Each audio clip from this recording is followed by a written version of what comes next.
Daniel Abcaron expose Suite pariétale 2 cet été 2020 à la Maison du Patrimoine, tout près de l'église Saint-Sour à Terrasson. Le peintre graveur présente une trentaine de tableaux à la croisée de l'art pariétal et de l'art contemporain, une vision rythmique et baroque des chefs-d'œuvre de nos ancêtres à Lascaux. Visite en vidéo en compagnie de l'artiste. Dans ma vie professionnelle, j'ai été professeur de gravure et de lithographie. J'ai travaillé beaucoup la peinture et j'ai également été restaurateur de tableaux, notamment au château de Versailles, sous l'égide de mademoiselle Claire Constant, conservatrice des peintures. Le hasard de la vie a voulu que je vienne habiter en Dordogne et je me suis pris d'un très grand intérêt pour les fresques de Lascaux et j'ai souhaité en donner ma vision personnelle. On dit quelquefois que les peintres de Lascaux peignaient déjà ce qu'ils voyaient dans les formes des rochers. À mon tour, j'ai peint ce que je voyais déjà dans les peintures de Lascaux. Là, mon but était de faire ressortir tout ce que ces peintures ont déjà de moderne en elles-mêmes, avec un rythme et même une certaine musicalité, par le côté rythmique, par le côté répétition.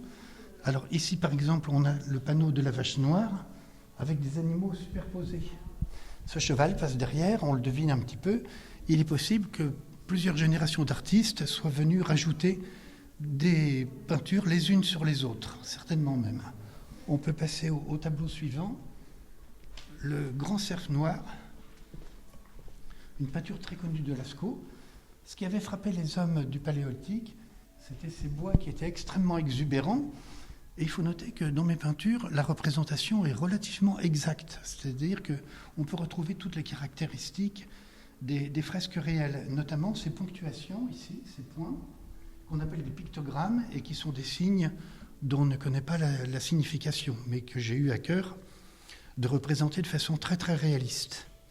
On devine ici des silhouettes de têtes d'autres animaux possibles, et on décrypte bien la grande tête du cerf avec ses bois qui tournicotent dans tous les sens. Donc il est représenté tel qu'il est, mais j'ai simplement accentué, suggéré une suite des spirales et des volutes que donnent les bois de l'animal.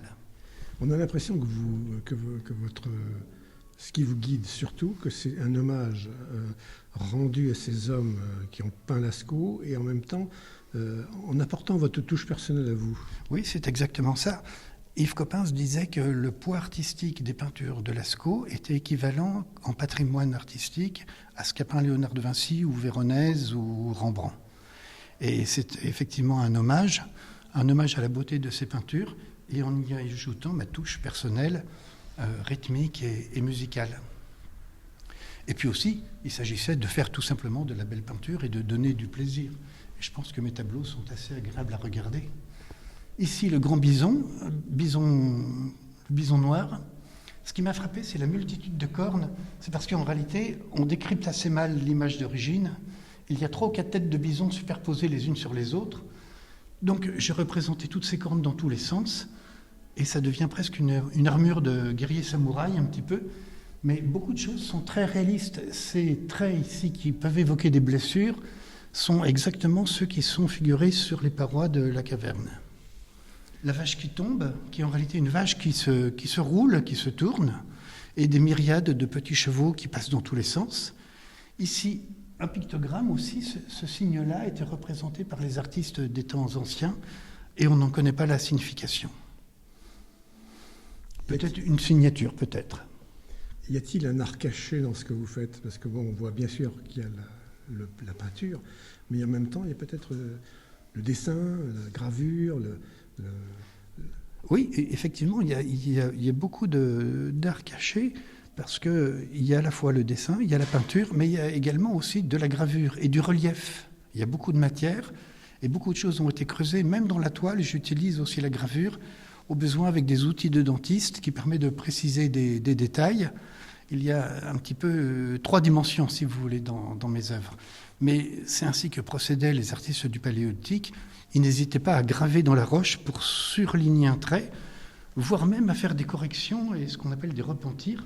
On en verra quelques exemples un peu plus loin où ils ont voulu corriger le dessin, ce qui indique bien qu'ils avaient des préoccupations les mêmes que les artistes du temps présent. Là, je vois un ciel, c'est normal? Non, enfin, après, chacun y voit ce qu'il a envie. Voilà, c'est ça. Ce sont simplement des éléments rythmiques. Par exemple, la partie claire de la vache est sur du foncé, la partie foncée est sur du clair. C'est pour équilibrer le tableau et pour lui donner une certaine dynamique. Parfait, c'est une salle qui est tout à fait idéale et on a l'impression qu'on se promène un petit peu dans la caverne, dans la grotte de Lascaux. Elle est tout à fait adaptée à une présentation de ce genre. En plus, on a Sainte Cécile qui veille sur nous, patronne des musiciens, donc tout va bien. Les hommes du Paléolithique faisaient sans doute de la musique. On a retrouvé des stalactites avec des coups de choc et il devait avoir des résonances spéciales et des os taillés en flûte également. Une tête de bison, un cheval, toujours beaucoup de figures superposées. Donc certaines sont rendues un petit peu fantaisistes, mais le détail du contour est toujours très exact. Et ça, par exemple, c'est tout à fait hyper réaliste. C'est une esquisse de cheval qui n'a pas été terminée. Ici, la tête, l'encolure et le début du dos. Un des chevaux qu'on appelle les chevaux chinois. Les spécialistes ont donné des noms à tous ces animaux pour parler de la même façon. Alors, c'est un cheval primitif, une sorte de poney avec un gros ventre. Ils sont appelés les chevaux chinois. Là, voilà un bel exemple de repentir. On voit ici que la tête se figurait comme ceci, et la queue un petit peu plus haute, et ça a été gratté, et on a déplacé, l'artiste ancien a déplacé la position de la tête pour lui donner la forme qu'il souhaitait que ce cheval ait dans son idée, par rapport à l'idée qu'il avait. Un paysage plus ou moins fantastique derrière, là encore qui n'a que le rôle d'animer le tableau et de lui donner un côté rythmique. Vous avez passé combien de temps sur un tableau comme celui-ci? 6 mois? Voilà, à peu près, c'est ça. Voilà. Et puis 3 ou 4 ans pour l'ensemble. Alors ces deux-là sont à considérer en même temps parce que c'est une suite. Ça représente la totalité de la première salle d'entrée dans la grotte de Lascaux, qu'on appelle la salle des taureaux. L'entrée se trouve ici. La première figure est représentée telle qu'elle est. Et voilà sur ce banc de calcite blanche toute une kyrielle d'animaux qui se continue dans l'autre sens. Cette corne-ci, par exemple, est la corne de ce taureau-là. On pourrait superposer les deux tableaux. On aurait l'ensemble de la rotonde des taureaux.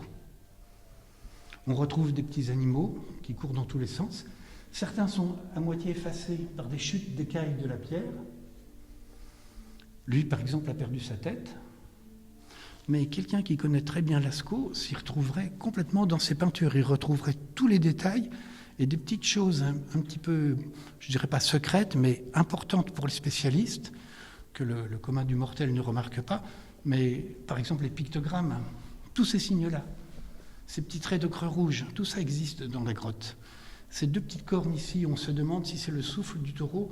Qu'est-ce que l'artiste des temps anciens a voulu représenter? On ne le sait pas. Peut-être des signatures ici, cette série de points-là. Et toujours des animaux en superposition qui passent les uns sur les autres dans tous les sens. Alors il faut savoir que les artistes ne peignaient pas pour décorer une grotte, c'était un geste sacré. C'était une forme de religion chamanique par rapport aux puissances de la nature qui les entourait.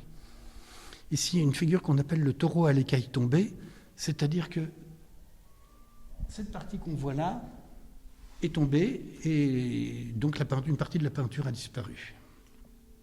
Avec le temps? Avec le temps. Certaines écailles ont été retrouvées sur le sol et on a pu les repositionner pour avoir l'image, pour recompléter l'image.